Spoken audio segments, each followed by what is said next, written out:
Hello, good morning, welcome back to my channel. आप कैसे हैं आप सभी। आज मैं आपको बहुत ही इम्पोर्टेंट टॉपिक पे बताना चाहती हूँ। जो हमारे घरेलू नुस्खे होते हैं हम उन्हें भूलते जा रहे हैं। तो मैं चाहती हूँ कि जिनके घर में है छोटा बेबी तो वो कैसे अपने बेबी की केयर करे, वो भी घरेलू नुस्खों के साथ। ये वीडियो मेरी उन जो नई माँ बनी है या फिर जो नई माँ बनने वाली है, ये वीडियो उनके लिए बहुत ही हेल्पफुल होगी। जो भी मैं आपको इस वीडियो में बताऊंगी प्लीज़ फॉलो कीजिए, ये आपके लिए बहुत ही यूज़फुल होगी। और दूसरा, आपको डॉक्टर के पास जाने की ज़रूरत नहीं पड़ेगी। फ़र्स्ट ऑफ़ ऑल डिटॉल की बात करती हूँ तो डिटॉल बहुत ही इम्पोर्टेंट है। छोटे बच्चों को जब हम नहलाते हैं तो उसके पानी में डिटॉल की 1-2 बूंद जरूर डालिए, जिससे हमारा बेबी स्वस्थ रहेगा और उसके आसपास कोई भी कीटाणु नहीं पनपेगा। और दूसरा ये कि जब भी हम छोटे बच्चों के कपड़े धोते हैं तो उसमें भी डिटॉल की 2-4 बूंदें डाल दीजिए, जिससे उसके कपड़े बहुत ही साफ़ सुथरे और अच्छे रहेंगे। दूसरी बात करते हैं अजवाइन की।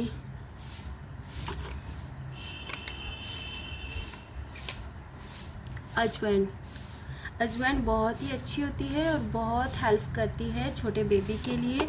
जब भी छोटे बेबी का पेट खराब हो या फिर कोई भी अगर वो 4-5 दिनों तक पोटी ना कर पाए तो अजवाइन और अरहर, हिमाचल में अरहर बोलते हैं हमारे, उसको पीस के, मतलब अजवाइन को पीस के और अरहर को उसके बीच में पीस के उसमें थोड़ा सा पानी डालें, 2-4 बूंदे पानी की, और उसमें थोड़ी सी चीनी के दाने, वो बेबी को दे दीजिए। अगर आपका बेबी 4-5 दिनों से पोटी नहीं कर पा रहा है तो ये बहुत ही हेल्पफुल होगा। ये मेरे खुद के एक्सपीरियंस है जो मैं आपके साथ शेयर कर रही हूँ। तो जब मेरे बेटा मतलब 4-5-6 दिन हो जाते थे, कई बार ऐसा भी हुआ था कि 6 दिन तक वो पोटी नहीं की उसने, तो मुझे बहुत टेंशन होने लगी थी। तो मेरी सास रोज़ उसको ये सारी चीज़ें घरेलू नुस्खे अपनाते थे उसके लिए, तो वो मतलब दूसरे दिन पोटी अच्छे से कर लेता था। ठीक है। और तीसरी ज़रूरी बात जो है, जो भी नई माँ बनी है उनके लिए मैं एक ही बात कहना चाहती हूँ कि वो मतलब 6 महीने तक मतलब पौष्टिक आहार ले, जैसे दाल, सब्जी, दूध वगैरह ये सब खाए, क्योंकि ये बहुत हेल्पफुल होते हैं बच्चों के विकास के लिए। और जो मतलब माताएं अपने बच्चे को 6 महीने तक दूध पिलाती है तो उनको ज़्यादातर पतली दाल खानी चाहिए, जैसे मूंग हो गया, मलका, मूंगी, पतली दाल जो होती है। और ये दाल खाने से उनके बच्चा अच्छे से खुश रहता है, स्वस्थ रहता है, उनके बच्चों के पेट में दर्द नहीं होती। और जब भी आप खाना खाते हैं तो प्लीज़ अपनी थाली में पहले चपाती रखिए, उसके ऊपर चावल और उसके ऊपर दाल डालें, जिससे हमारी जो चपाती होती है वो बहुत ही सॉफ्ट हो जाती है, जिससे माँ अच्छे से खा सकती है। और अपने खाने को प्लीज़ करके थोड़ा थोड़ा खाए, क्योंकि बच्चा जो होता है न्यूबॉर्न बेबी वो इतने अच्छे से डाइजेस्ट नहीं कर पाता खाने को, क्योंकि जो भी वो खाता है वो माँ के दूध से ही उसे सब कुछ जाता है। इसलिए अगर माँ अच्छा खाना नहीं खाएगी तो बच्चा अच्छे से विकास नहीं कर पाएगा और आपका बच्चा ज़्यादा रोता रहेगा, क्योंकि उसके पेट में दर्द होती रहेगी।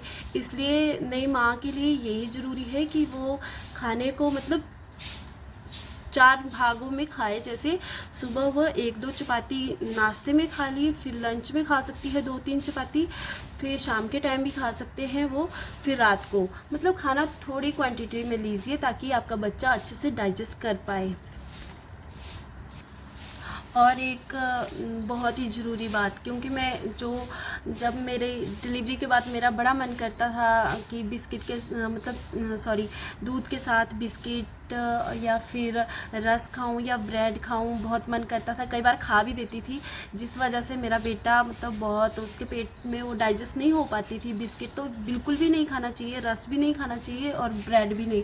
ये चीज़ें सारी आप अवॉइड कीजिए ताकि आपका बच्चा हंसता रहे, खुश रहे और आपको रात को जागना ना पड़े। तो इसलिए आप इन सब चीज़ों को अवॉइड कीजिए कृपया करके। और जो मैं अगली बात बता रही हूँ वो बहुत ही इम्पोर्टेंट है। अगर आपका बेबी न्यूबॉर्न है तो आप उसे 2.5 ये ग्राइड वाटर दीजिए।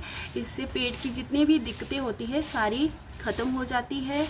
दूसरी बात, अगर आपका बेबी 6 महीने का है तो आप ग्राइड वाटर का 5 ml अपने बेबी को दीजिए। अगर आपका बेबी 6 से 12 मंथ का है तो आप अपने बेबी को 1 टीस्पून दे सकते हैं। इसका देने का जो उद्देश्य है वो ये है कि इसमें मतलब बच्चों को जितने भी पेट की तकलीफ़ें होती है उनमें ये बहुत ही हेल्पफुल है। और दूसरा, जो छोटे बच्चे होते हैं जैसे 6 से 12 मंथ के जो बेबी होते हैं उन्हें मतलब दांत आना शुरू हो जाता है, तो जिस वजह से वो बहुत ज़्यादा रोते रहते हैं, तो ग्राइड वाटर ज़रूर दीजिए उन बेबी के लिए। और दूसरे ये कि गर्मियों में तो ये मतलब 3 टाइम दे सकते हैं आप 6 से 12 मंथ के बेबी के लिए। और जिनका बेबी है 1 साल का या 1 साल या 3 साल के बीच में, तो आप उसे मतलब 2 टीस्पून दीजिए और दिन में 3 बार दीजिए। बहुत ही हेल्पफुल रहेगा। और दांतों की जितनी भी दिक्कत होगी, उसे दर्द होगी, बच्चा रात को रोता रहता है, वो हम उसकी बात नहीं समझ सकते, पर हमें अपनी तरफ से पूरी कोशिश करनी चाहिए कि बच्चा क्यों रो रहा है, हमें समझ आना चाहिए। दूसरा, जिनके बेबी है 6 महीने के, तो आप ये गोलियाँ, कैल्शियम की ये गोलियाँ दे सकते हैं बेबी के लिए। मुझे इन गोलियों के बारे में पहले नॉलेज नहीं थी जब मेरा बेबी 6 मंथ का था, पर बाद में जब मैं घर से बाहर आई हूँ मतलब यहाँ पे, तो फिर हम डॉक्टर के पास गए। उन्होंने बताया कि अगर दर्द होती है बच्चों के दांतों में, जैसे मेरे बेबी के दांत निकल चुके हैं, 8 दांत निकल चुके हैं, बीच बीच में वो अगर बच्चों के दांत निकलते हैं तो वो 5 से 6 बार दिन में पोटी करते हैं, तो आपको समझ जाना चाहिए कि बेबी के दांत निकलना शुरू हो चुके हैं। तो आप अपने बेबी को ये कैल्शियम की दवाइयाँ दीजिए। अगर छोटा बेबी है 6 to 12 मंथ का, तो आप उसे 1 गोली दिन में रोज़ दीजिए। अगर 12 से मतलब 1 साल का है, जैसे मेरा बेबी 1 साल का है, तो मैं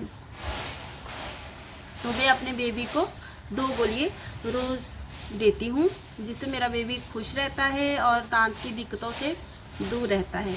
और उसके अब जो दांत निकल रहे हैं, दाढ़ें निकल रही है, तो हमें पता भी नहीं लग रहा है कि उसकी दाढ़ें निकल रही है, मतलब बच्चे को खुद भी पता नहीं लगता, वो ठीक रहता है, खुश रहता है। इसलिए आप ये सारी चीज़ें अपनाइए। अगर आप अपने बच्चे को खुश देखना चाहते हैं और रातों को अच्छे से सोना चाहते हैं, जो नई माताएं बनी हैं, ये वीडियो उनके लिए है। अगर आपको वीडियो अच्छी लगे, हेल्पफुल लगे, प्लीज़ लाइक कीजिए, सब्सक्राइब कीजिए और ज़्यादा से ज़्यादा शेयर कीजिए, ताकि जो भी नई माताएं हैं या कोई नई माता बनने वाली है, तो उनके लिए ये वीडियो बहुत ही हेल्पफुल है। धन्यवाद।